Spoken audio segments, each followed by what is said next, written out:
नमस्कार, target with करण में आपका स्वागत है। पिछले वीडियो में हमने अप्रैल 2020 के करंट अफेयर को पढ़ा था। इस वीडियो में हम पढ़ेंगे मई 2020 के हरियाणा करंट अफेयर्स। तो चलिए करते हैं शुरू। सबसे पहला पॉइंट है, HAU हिसार द्वारा कृषि और रोजगार सृजन के लिए एकीकृत गतिविधियों से कौशल वृद्धि पर 5 दिवसीय वेबिनार का आयोजन साइना नेहवाल कृषि प्रौद्योगिकी प्रशिक्षण एवं शिक्षा संस्थान हिसार में किया गया है। देखो, हरियाणा एग्रीकल्चर यूनिवर्सिटी है, उसने एक वेबिनार यानी एक ऑनलाइन सेमिनार का आयोजन किया है कृषि और रोजगार सृजन के ऊपर। और ये कहाँ पर किया गया है? तो ये साइना नेहवाल कृषि प्रौद्योगिकी प्रशिक्षण केंद्र के ऊपर है वो किया गया है। तो अपने को याद रखना एक पॉइंट कि साइना नेहवाल कृषि प्रौद्योगिकी प्रशिक्षण एवं शिक्षा संस्थान कहाँ है? तो ये हिसार के अंदर है। अगला पॉइंट है, गुजरात के जूनागढ़ से 2015 में पीपली चिड़ियाघर में लाई गई साक्षी नाम की शेरनी ने 3 शावकों को जन्म दिया गया है। आपको पता है कि पीपली के अंदर चिड़ियाघर है, जिसको छोटा चिड़ियाघर भी कहा जाता है। उसके अंदर 2015 में एक शेरनी लाई गई थी गुजरात के जूनागढ़ के जंगलों से, और उस शेरनी का नाम रखा गया साक्षी। उस शेरनी ने मई 2020 के अंदर 3 बच्चों को जन्म दिया है, ठीक है ना। तो जिनमें से एक की डेथ हो गई है और 2 स्वस्थ हैं, ठीक। तो ये अपने को याद रखना है कि साक्षी नाम की शेरनी है वो हरियाणा के किस चिड़ियाघर में है? तो पीपली चिड़ियाघर के अंदर है। क्योंकि हरियाणा में जो शेर है ना वो बहुत कम है, जो भी हैं वो बाहर से या तो मध्य प्रदेश से लेकर आए हैं या फिर उनको गुजरात से लेकर आए हैं। अगला पॉइंट है, हरियाणा सरकार ने उद्यमियों को सुविधा देने के लिए सूक्ष्म, लघु एवं मध्यम श्रेणी की औद्योगिक इकाई निदेशालय बनाया है। हरियाणा ने एक नया निदेशालय बनाया है, डॉक्टरेट बनाया है। किस डिपार्टमेंट के अंदर? सूक्ष्म, लघु एवं मध्यम श्रेणी के औद्योगिक इकाइयों के अंदर, ठीक है ना। जो छोटे लेवल के अंदर स्मॉल एंड माइक्रो इंडस्ट्रीज होती है, उनके लिए अलग से डॉक्टरेट है वो बनाया गया है, एक निदेशालय है वो बनाया गया है। अगला पॉइंट है, मानव संसाधन विकास मंत्रालय ने राष्ट्रीय प्रौद्योगिकी संस्थान कुरुक्षेत्र में उद्यम संसाधन योजना समर्थ शुरू की है। जो भारत का HRD मिनिस्ट्री है हरियाणा भारत की, या जिसको हम हिंदी में कहते हैं मानव संसाधन विकास मंत्रालय, उसने स्किल डेवलपमेंट और जॉब से रिलेटेड एक स्कीम शुरू की है, एक योजना शुरू की है। उस योजना का नाम है समर्थ। क्या नाम है? समर्थ। वो हरियाणा में कहाँ लागू की गई है? राष्ट्रीय प्रौद्योगिकी संस्थान कुरुक्षेत्र में, ठीक है ना। जो NIT है, national institute of technology Kurukshetra, उसके अंदर ये स्कीम है वो शुरू की गई है। तो ये क्वेश्चन इंपॉर्टेंट है, आपको याद रखना है। हरियाणा के 8 खंडों में मेरा पानी मेरी विरासत योजना है वो शुरू की गई है। कितने खंडों में? 8 खंडों में। और इस योजना के अंतर्गत स्कीम्स क्या है? धान की जगह आप कोई भी दूसरी वैकल्पिक फसल लगाइए, खासकर मक्का, तो सरकार आपको 7,000 रुपये प्रति एकड़ के हिसाब से प्रोत्साहन राशि है वो देगी, ठीक है ना। तो 2 क्वेश्चन बनते हैं, मेरा पानी मेरी विरासत योजना हरियाणा के कितने खंडों में लागू की गई है? 8 खंडों में। और वैकल्पिक फसल अपनाने पर कितनी प्रोत्साहन राशि मिलती है? तो 7,000 रुपये की प्रोत्साहन राशि है वो मिलती है। स्कीम क्यों लागू की गई है? कि हरियाणा में जो भूजल स्तर है वो कम होता जा रहा है, ठीक है ना, वो और ज़्यादा तेज़ी से कम ना हो, उसको रोकने के लिए ये स्कीम है वो शुरू की गई है। धान के बजाय दूसरी खेती के ऊपर बल इस स्कीम के अंदर दिया जाता है। अगला पॉइंट है, हरियाणा सरकार राजकीय एवं एडिड महाविद्यालयों के अंतिम वर्ष के छात्रों को निःशुल्क पासपोर्ट बनाकर देगी। यानी हरियाणा गवर्नमेंट के अंडर आने वाले जितने भी गवर्नमेंट कॉलेज हैं और जितने भी गवर्नमेंट एडिड कॉलेज हैं, उनके अंदर जो फाइनल ईयर के स्टूडेंट होंगे उनको मुफ्त के अंदर पासपोर्ट बनाकर सरकार देगी। हरियाणा में बिजली विभाग ने ऑनलाइन बिल ठीक करवाने के लिए ट्रस्ट रीडिंग योजना शुरू की है।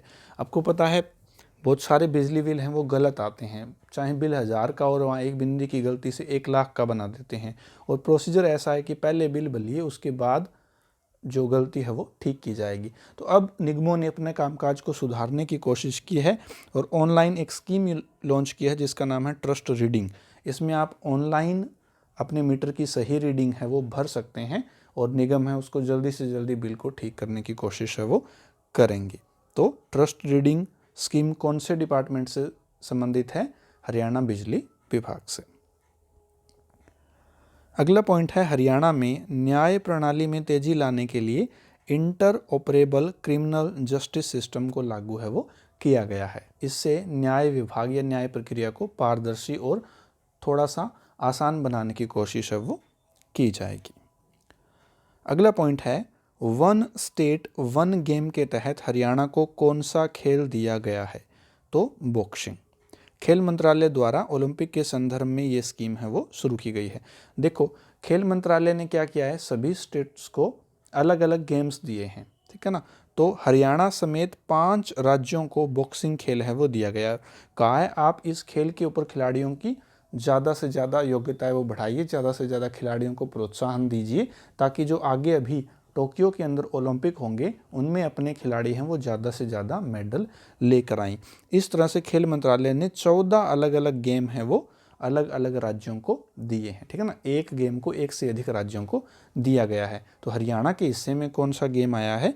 बॉक्सिंग, मुक्केबाजी, ठीक है ना। तो ये हरियाणा के अंतर्गत आया है one state one game scheme के तहत। अगला पॉइंट है उज्बेकिस्तान ने हरियाणा में उद्योग, अस्पताल और पर्यटन के क्षेत्र में सहयोग की पेशकश की है। उज्बेकिस्तान एक कंट्री है जिसकी राजधानी क्या है?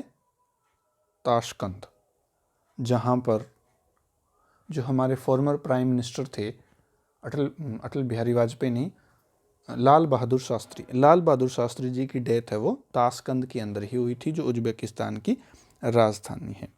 तो उज्बेकिस्तान ने हरियाणा में जो इंडस्ट्रीज़ है, हॉस्पिटल है और जो टूरिज़्म है उसके अंदर सहयोग करने की, कोऑपरेशन की शुरुआत है वो की है। अगला पॉइंट है हरियाणा वन विकास निगम का चेयरमैन धर्मपाल गोंदर को बनाया गया है, ठीक है ना। ये विधायक हैं धर्मपाल गोंदर नीलोखेड़ी से। नीलोखेड़ी के विधायक धर्मपाल गोंदर को हरियाणा वन विकास निगम का चेयरमैन है वो बनाया गया है। अगर हम रिवाइज करें तो पीछे हमने अप्रैल में पढ़ा था किसको? नयनपाल रावत को, जो पृथला से विधायक थे, उनको हरियाणा भंडारण निगम का चेयरमैन है वो बनाया गया था, वेयर हाउसिंग कॉरपोरेशन का। अगला पॉइंट है 50 करोड़ की लागत से 491 आंगनवाड़ी केंद्रों को हाईटेक बनाया जाएगा, जिसमें नाबार्ड भी सहयोग करेगा। जो नेशनल एग्रीकल्चर बैंक है, शॉर्ट में जिसको हम बोल देते हैं एग्रीकल्चर डेवलपमेंट बैंक, नाबार्ड, वो आंगनवाड़ी केंद्रों को हाईटेक बनाने में हरियाणा की मदद करेगा। और इस स्कीम में लगभग 50 करोड़ रुपए लगेंगे, जिसके थ्रू 491 आंगनवाड़ियों को टेक्नोलॉजी से मजबूत बनाया जाएगा।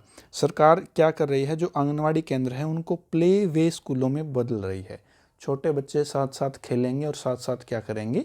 पढ़ेंगे। अभी तो क्या है कि पोषण आधारित स्कीम्स ज़्यादा होती हैं आंगनवाड़ी की। अब इन आंगनवाड़ी केंद्रों को पोषण आधारित स्कीमों के साथ साथ एजुकेशन के अंदर भी विस्तृत किया जाएगा। थोड़ा इनको टेक्नोलॉजी के बेस पे भी मजबूत बनाया जाएगा। अगला पॉइंट है अनाथ आश्रमों में रह रहे बच्चों को सरकार हर महीने 1400 रुपये की आर्थिक सहायता देंगी। जिनके माता पिता नहीं हैं, घरवाले नहीं हैं, जो बच्चे बेसहारा हैं और विभिन्न अनाथ आश्रमों में रह रहे हैं, उनको हरियाणा सरकार 1400 रुपये हर महीने की आर्थिक सहायता है वो देगी।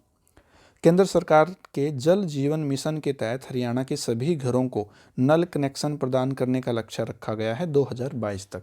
हरियाणा सरकार ने कमिटमेंट किया है कि 2022 तक वो हरियाणा के हर घर के अंदर नल की व्यवस्था है वो उपलब्ध करवाएगी। हरियाणा सरकार ने काला पीलिया और हेपेटाइटिस बी की बीमारी की निःशुल्क दवाइयों की व्यवस्था है वो की है। अब इन दोनों रोगों की दवाइयां हैं वो सरकारी हॉस्पिटल के अंदर फ्री के अंदर लोगों को उपलब्ध होगी। अगला पॉइंट है हरियाणा सरकार ने कैंसर और किडनी रोगियों को प्रति माह 2250 रुपये की पेंशन देने की घोषणा है वो की है। 2 रोग हैं, एक तो कैंसर और दूसरा किडनी। दोनों के जो रोगी होंगे उनको प्रति माह 2250 रुपये की राशि है वो सरकार की ओर से दी जाएगी। अगला पॉइंट है जींद जिले के गांव मोरखी में लगभग 14 करोड़ की लागत से राज्य का पहला ग्रिड से जुड़ा 1.2 मेगावाट क्षमता का बायोगैस आधारित पावर प्लांट है वो शुरू किया है। ठीक है ना। तो देखो बायोगैस प्लांट तो अपने पास पहले भी बहुत हैं, इसकी विशेषता क्या है, ये पहला क्यों है कि ये ग्रिड से जुड़ा हुआ है। ठीक है ना। गैस प्लांट को, गोबर गैस प्लांट को ग्रिड से यानी जो बिजली का सिस्टम है उससे जोड़ दिया गया है। यहाँ से जो बिजली उत्पादित होगी वो सीधी ग्रिड के अंदर सप्लाई होगी और वहाँ से ये घरों के अंदर सप्लाई हो जाएगी। तो ऐसा ये हरियाणा का पहला प्लांट है डायरेक्ट ग्रिड से जुड़ा हुआ। 1.2 मेगावाट का है। तो कहाँ लगा ये? जींद जिले के गांव मोरखी के अंदर 14 करोड़ रुपए की लागत से लगा है। ठीक है ना।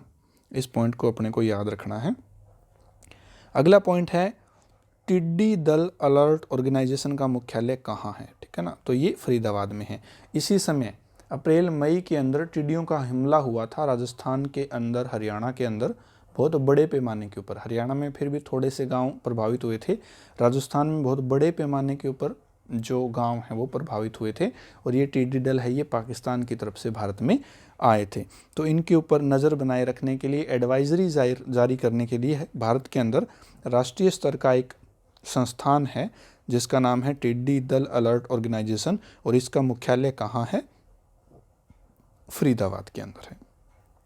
तो मई 2020 के महत्वपूर्ण करंट के प्रश्न ये थे, क्योंकि इस समय लॉकडाउन शुरू हो गए थे तो बहुत सारे जो कार्यक्रम हैं, गतिविधियां हैं वो शॉर्ट हो गई थी, कम हो गई थी, आवाजाही रुक गई थी।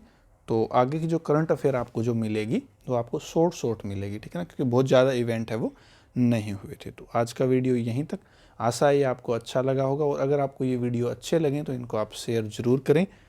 आपका बहुत बहुत धन्यवाद।